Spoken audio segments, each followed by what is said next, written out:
I'm Cassie Martin here today for Hurricane Watch.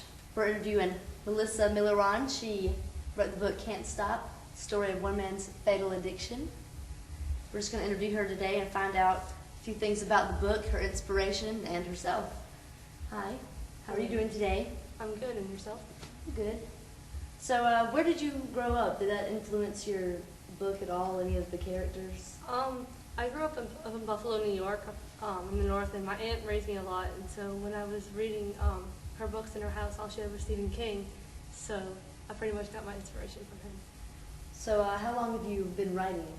I actually wrote my first book in kindergarten, which I Wow. know sounds kind of weird, but it was a really short story because I slipped and fell and cut open my chin, so instead of playing in gym, my teacher said, well, why don't you write about your accident so you don't get hurt again. Do you have favorite types of books that you like to read on a regular basis? I prefer mystery, horror, thriller, but I also read fantasy. So I know that you actually write murder mysteries, so what made you write a book like this? I don't know, I just kind of would, have a hard day or something and just sit down to relax and vent a little bit and just let some of my emotions come out. Right. So tell us a few of your favorite authors. James Patterson, Stephen King, Agatha Christie, just stuff along that line. So the names of the characters in the book, where do they come from? A lot of them are my friends' names. One of them was actually my sister's name.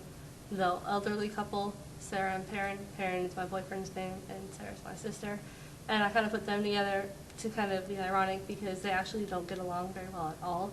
So I thought it would be kind of funny to put them together and see how they feel about that. But and then, as I said, Katie is one of my best friends, and she wanted kind of a big part in that. And then Kelly is one of my friends as well, and so she wanted a little bit of a part too, and so.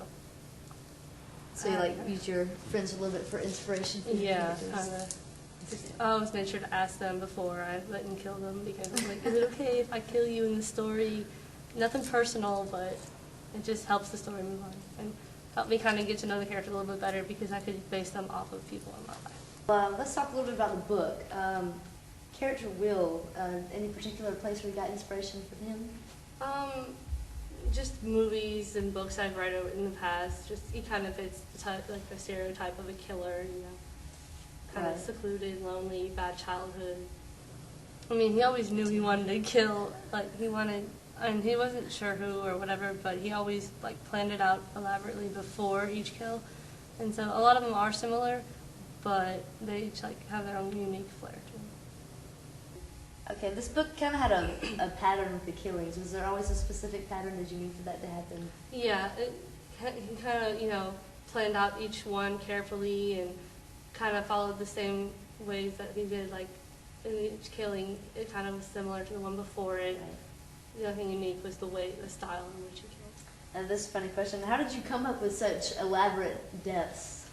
I honestly have no idea. It was just all in my head, and I just seemed like the right thing to say. I don't know. So it just kind of came out. It just kind of came out, and then there it was, and I was like, wow, that was amazing. Tell us a little more about Will's wife.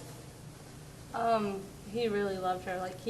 He tried to quit killing for her. He tried to, move on and be a better person, but in the back of his head, it was always there, burning, just waiting to come up. And then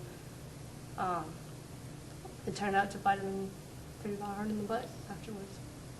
What about I kind of liked Katie in the book. I liked her character. Tell us a little bit more about her motive.